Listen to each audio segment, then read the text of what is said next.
We will try to get started here again, and I got the microphone on. Earlier in this at the beginning of the session, I passed out an essay that I asked everybody to try to read. Neural labyrinth. I think I'm butchering that a little bit. What'd you think of it? Anybody got any feedback on what they read? You thought it was really creative? Excellent. Any other words from anyone that read that essay? I can't hear you. Inspiring? Yeah, it was a very inspiring essay. That was an application for Columbia. Oh, I'm sorry, back in the other corner. Other feedback? Organized? Another great comment. Any other comments on the essay that you read? Yes, ma'am.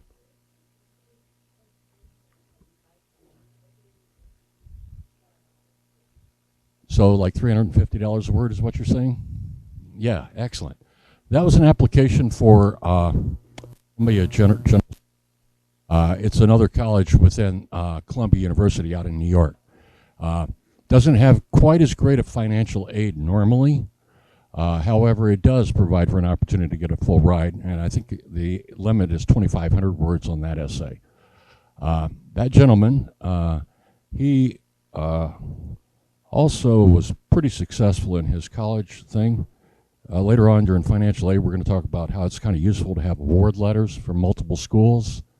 When you got more than one award letter, when one school offers you a full ride and the other one's like $5,000 short, gives you a little more leverage to negotiate a full ride. But that student, he got waitlisted at Princeton and rejected. He got accepted at Yale. He got accepted at the University of Chicago. He got accepted at Stanford. He got accepted at the University of Pennsylvania, Northwestern, Williams College, Carnegie Mellon, Rice, and Vanderbilt. And he's no different than you are, any of you in this room. Would you like an opportunity to ask him some questions by any chance? Yes? I think that'd be a great opportunity. Krishan, you want to step up here?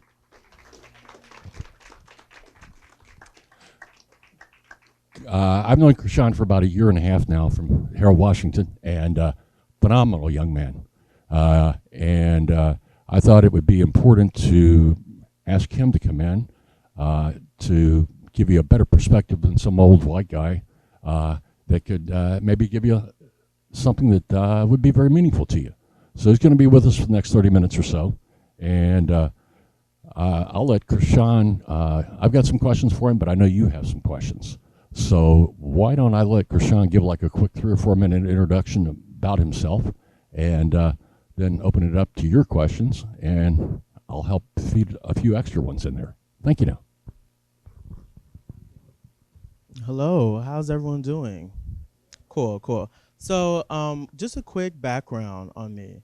I went to Marion Catholic High School down the street.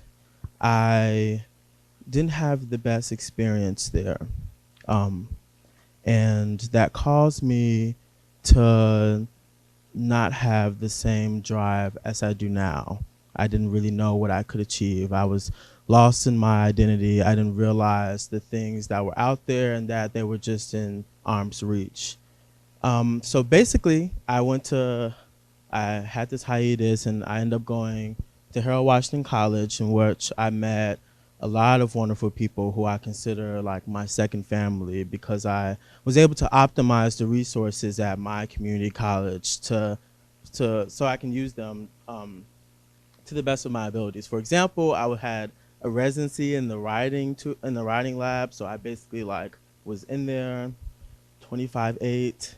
I had about like 18 people reading my essays, like different perspectives. I didn't know who was gonna look at my essay, which admission counselor at which school. I didn't know if someone was with a more conservative ideology would read my application and get this entire different view, which may be negative. So I wanted to have as many people as I could get involved in my process, because even though, of course, all of the ideas came from me and the words are mine, I think that it's important to realize that once you have a group of people behind you, people willing to support you and help you, push you just across that line that you just can't make it by yourself, then your life changes and everything works for the better.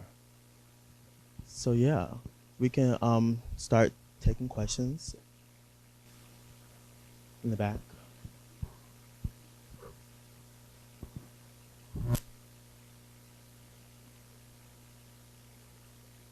So the question was, what's my extracurriculars in community college? I'll start with outside of campus. So I worked at the U.S. Environmental Protection Agency for 2 years as a research slash program analyst. Um, that was like my first real job outside of retail. And I continued that until this past January when I quit. And in addition, I also created a club at Harold Washington called the Future of Health and Medicine. We didn't have a pre-med org. I'm pre-med. We didn't have a pre-med org, and we didn't have an org that was able to support people academically, because I experienced some advisors aren't just that, they're not that inclined in like pre-med requirements or like the exact length of how things work, because one mistake can cause an extra year in your education. So I created that organization. I also I volunteered a lot with the Transfer Center at Harold Washington College, which is how I met Ellen Goldberg and Jim here.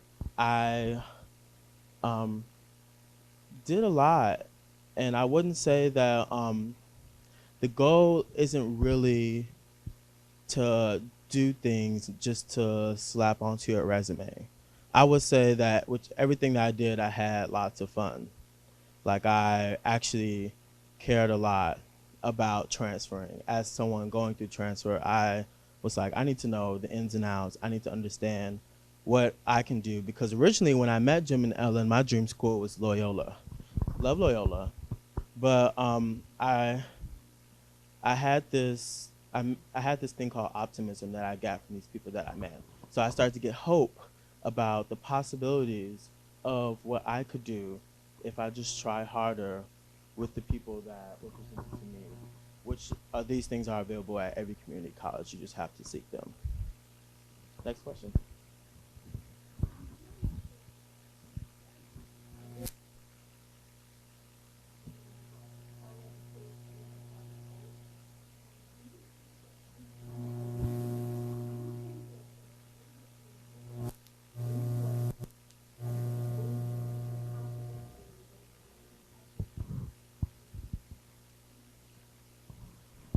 Well, first, the essay that you read was an autobiography. So that is my life. I wasn't at first until I grew into the person that I'm still growing to be. But to answer your question directly, um, I think every student should use like resources to their max. And I'm saying that because there's a lot of negative connotations with seeking tutors. People have these connotations that maybe you are just less than, so you need help. Like, that's not the case. Um, and so when people start to seek extra help, it only makes them better. And for a lot of students who write about personal things, because most people at community colleges, they have a story, a very specific story that set them somewhere for this to be kind of a stage to the next life. And so everyone has a story, which is a great story to write about. And so you just have writing tutors and like a bunch of other resources. You have a transfer center here, or professors, just people in faculty or staff positions that can help you move forward. I think that not only did it boost my application, but it helped. It was kind of therapeutic because it helped me get my thoughts out, realize really what I needed to write about. I just knew I experienced all these things, but how do I write a paper?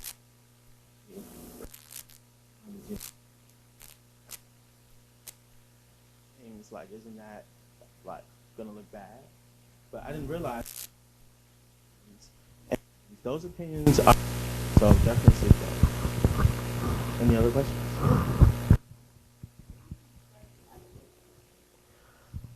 So I applied for the spring semester, 2019 spring semester is when I started like applying, and I started with writing my essays for the University of Chicago. I would say towards the end of January is when I started. Um, Sorry, before that, if you know schools you're going to apply to and if they have already come out with their essay prompts. But especially if you're applying to like 10 or more, I would say as early as possible. I mean, it just doesn't hurt, you know? Um, you have a question back there?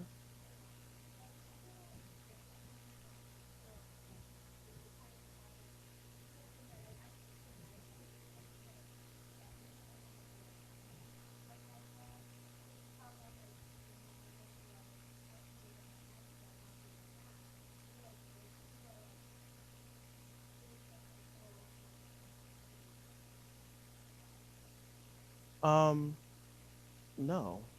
I think that what, by they, who are you talking about? Are the admissions at different schools? Um, I don't know how much you read of my essay, but my past was a lot. I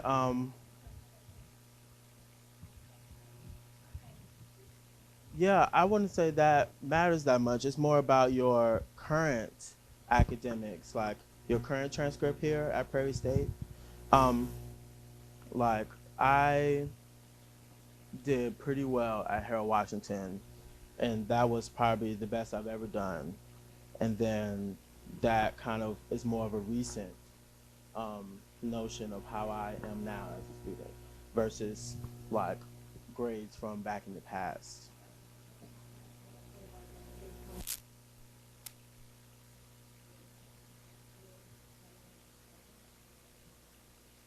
Yeah, I don't think, and some schools, I'm not gonna lie, they do look a lot at high school depending on how many classes you took. Um, I had a pretty unique situation because I was only at Harold for a year, um, so that's only 2 semesters, which I only sent one semester, and then I sent them an update after I already applied. Um, but I would just say it's more about the essay that you write and the recommendations that you get that will help paint the picture for you. They want to have a consumption. Most of the schools have review. So I would say stay optimistic. And like people think things all the time. I didn't get into Emory, and I it could have been something simple as they were homophobic. That person it was just like, or it could have been like they had a bad breakfast, so before they had diarrhea, and then they read my thing, they was like, oh, I'm over it next, you know. So something simple like that, but stay optimistic and realize that these schools look for a holistic review. So that means not one thing will be like a decline for your status there. Yeah. So I had 6 recommenders in total, but that's because Princeton required 6. But I used usually 2 or 3. My professors that I had, I will say that my best recommendations were from classes that I really didn't like at first, but kind of kept speaking with professors, um, going to office hours, going to office hours, going to office hours. That is a big deal. Like I mean, even at community college level, we have small classes here, which is great. A lot of people transfer from public schools, like they have to like navigate through 300 students just to kind of have a one-on-one with their teacher. But office hours is just really exclusive, and they get to know you, and you get to know them. And before I started asking for letter recommendations, I knew I was going to ask recommendations, so I purposely told them things, had personal conversations where they can paint a picture of me, of who I am. I didn't ask a letter recommendation from my African American arts teacher until she already knew how radical I stood for pro-blackness, for example, and what she already knew the type of things that I was interested in with combining neuroscience and the understanding of what race is. And so it wasn't until after then when I asked her to do a letter of recommendation, and so it was a lot easier for her. Well, she took the time. She rewrote the letter of recommendation 5 times, and showed me all 5 times what she fixed, why she fixed it, and it was the level of concern that kind of made me like so shocked because I was like, you care that much? You know, usually teachers, they'll write something, they may have a template, you know, let's just fill in the name. But she took a lot of time to do that. I think it's because I took a lot of time to get to know her and for her to get to know me. So that's like the number one rule. At Harold, I had a 4.0. If you have a question.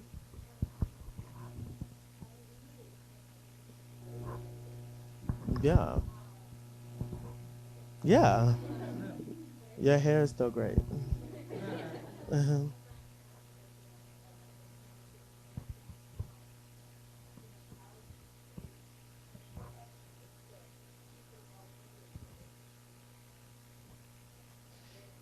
We can talk a lot about.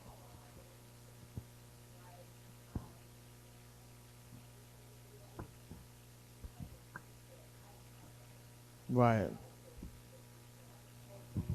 Mhm.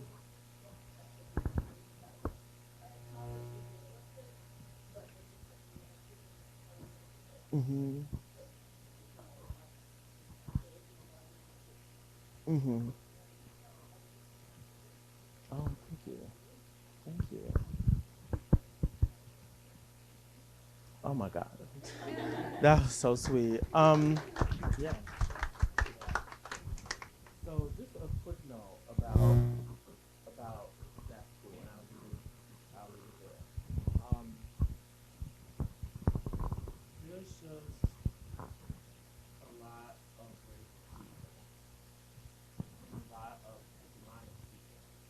So racism and homophobia is one thing. But when you have this pet community, it's just like when someone has the power to push something on you.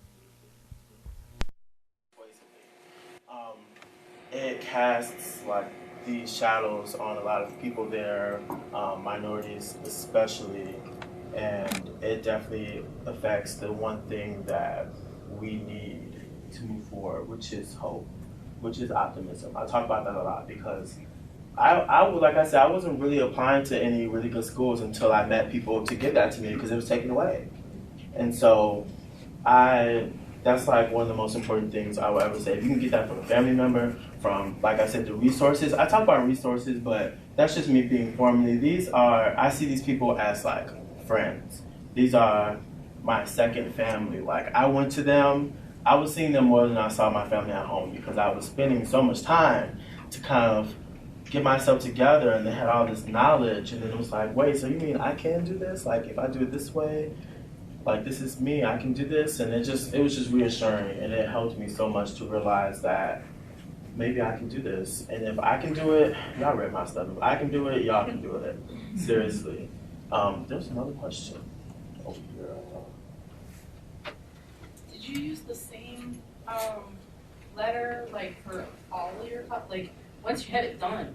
Same like essay. can you can you Good question. She asked did I use the same essay for all my applications.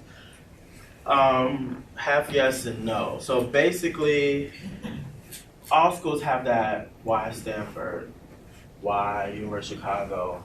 For that, I had like a template in which I used something similar to the Columbia essay, but more towards like the last 3 paragraphs. Is so what kind of I like a used. resume, how you would tailor certain things to the job, like Yeah. what they're looking for, kind of the same thing, but you still use the basic template.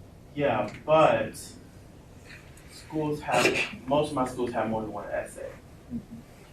So there's different prompts for a lot of different schools. For Stanford, I had 12 prompts, 8 of them being at max 50 words, and then the others like being roughly like 300 or 500. And so it was only one that had why Stanford, so I thought, okay, kind of template that.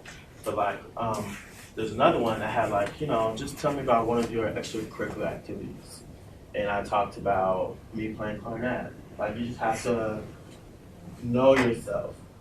So part of the therapeutic process for me to realize, not like this, for me to realize that what I am and honing my identity was when I started writing, because I'm very much an academic writer. I was fortunate enough to get some of my work published at this time for some work I did first semester at Harold. And I was like, oh, academic writing is easy, it's fun, and I kind of like it. So when I started writing for these essays, it was really hard because I had to not only dig in and realize what I actually went through, because we don't really do that a lot. We don't go through each part of our life and come up with meanings for it, several meanings. So when I started doing that, and when I started writing, I realized that it was very therapeutic, almost like the same way I felt about playing clarinet. I played clarinet at Marion. That was like the thing that got me through.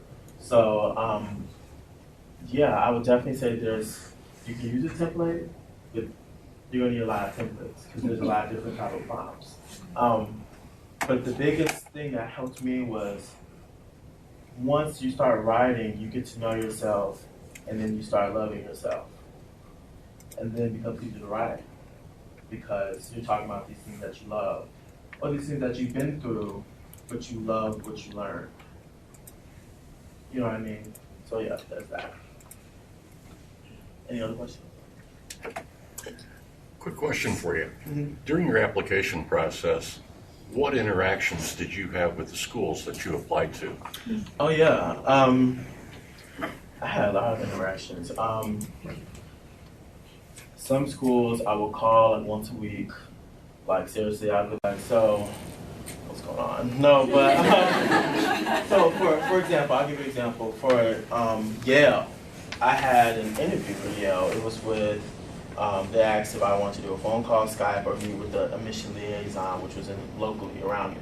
So I met with the admission liaison. She is a surgeon at Northwestern Hospital. And so we met at the hospital to have my interview. They really hooked me up. She was black and queer, and I loved her.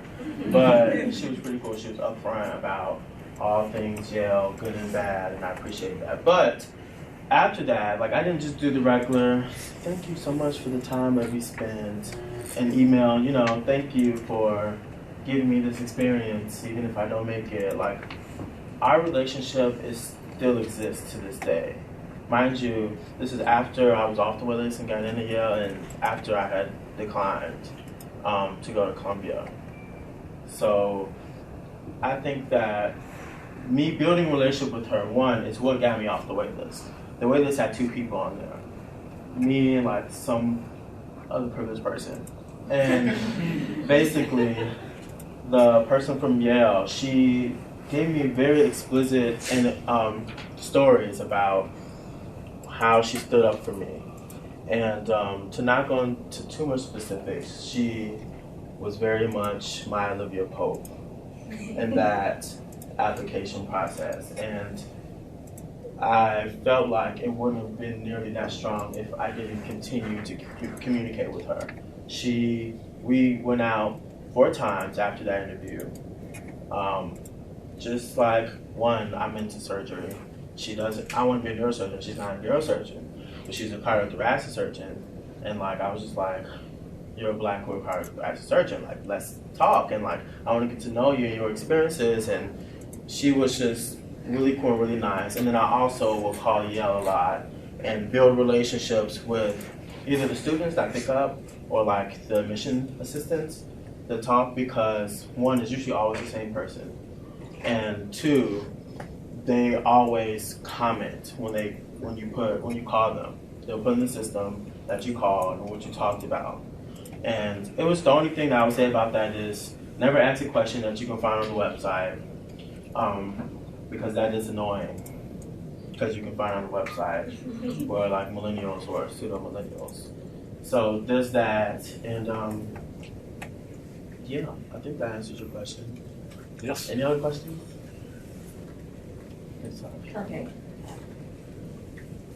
Say you went to like one school and now you're in community college, and like I know maybe there are like some other people out here in Washington that like might have experience like that.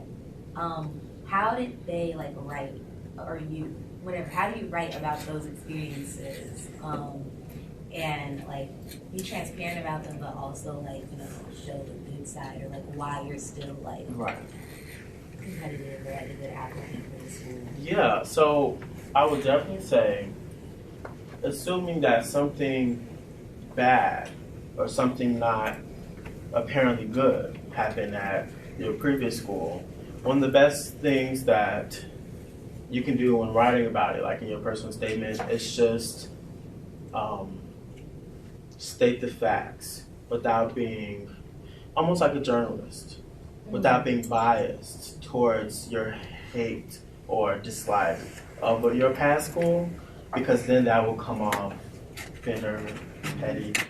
So you want to be like, this happened and that happened, and then moving on and how you overcame that. But you're not saying how you felt about that, you're just saying what happened. That's what I did when talking about Mary. But yeah, I'll definitely say that. Another thing will probably be to have, if you can, to have someone else who currently goes there read it and get their opinion on it. I found that to be helpful because technically what you experience doesn't really interfere or intersect with someone else's. And so if they can read it and have this kind of neutral party to it, but understand the things that you went through on your same level, then like that's success. There's no question. Yeah. What made you choose Sylvia? Great question. So I have the Excel sheet, and where I listed all of my schools. I had 16 columns with different filters, you can say, for what I wanted in school. Because this is my second go around, and I was like, fit is what's most important. I need to fit here, you know. I had already kind of reached high, and I had already realized that I would be so happy and blessed and privileged to attend any of the schools I applied to.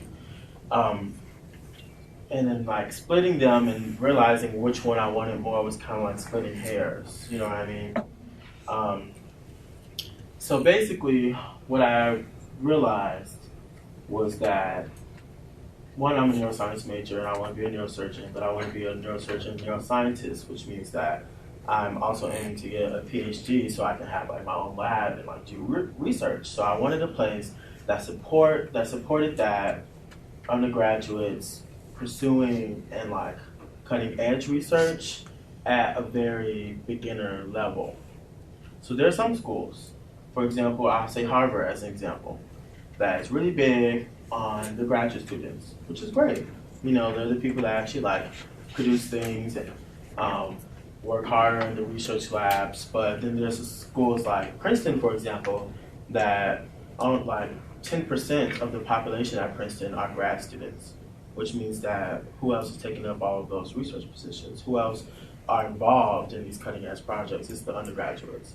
You see, so there's a focus, and so that was one of the things I looked into. But mainly it was about me. I wanted to be in a big city. New York City is the biggest, the baddest, the best. But I also wanted to be in a place that had, like all the schools I applied to were PWIs, but I wanted to be in a space that I knew I could find on the internet that they've had difficulties in like racial formation and things of that sort. Because what I found out when I'm looking at and ranking my schools is that if I cannot find an instance where students had come together to talk about these things, or it's been published somewhere where they can defend their rights, or something with security or happened or whatever, if I couldn't find that, then maybe the students were too scared to say something because it is happening. All the schools I applied to at most had 5% be African Americans of the student population. The student generally, not just undergrads. So it's probably like lower for them.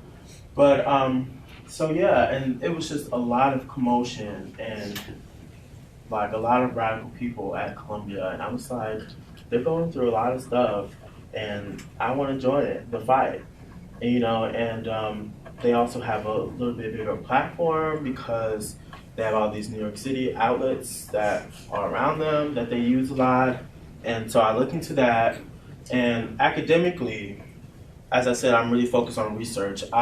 Columbia University has 3 current Nobel Prize-winning faculty in this area of neuroscience, and they all welcome undergraduate students as researchers. They pick them. So I thought that'd be cool to work with them. But additionally, to see far in the future of like neurosurgery, New York Presbyterian, Columbia, and the Cornell campus is like a part of the Big Four for creating the best neurosurgeons in the world. So that was cool to kind of like be able to shadow them. So all these things I looked into, financial aid was a big part. I kid you not, I was not trying to pay. Thankfully, I didn't. So yeah. And there's more. We can take it after this. Are any of these schools on this list, offer to fly you out? Offer to fly me out? So of the schools that I applied to, Vanderbilt offered to fly me out 3 times. They were one of the first people to accept me, so I had to ask, can I wait? Because I'm waiting for other people. So they asked if they could fly me out to see campus, like a Spirit Week type thing or whatever. Yale asked to fly me out. And those were the only 2. But I do know that if I called any of the schools that I got into, they would probably offer at least a refund of what you've already purchased if you fly out there for that reason. I talked to a few of my schools, and they said that they do that. That's a real thing. If it is a financial hardship, is what they say. To be politically correct. So yeah, so you can get that done. Yeah. What school do you currently use? So this semester I'm not in classes. I'm just doing neuroscience research at the University of Chicago and neuroengineering research at Northwestern. So I do that full time, which is where I'm going after this. And then I move out in January to start officially at Columbia. Okay. Yeah.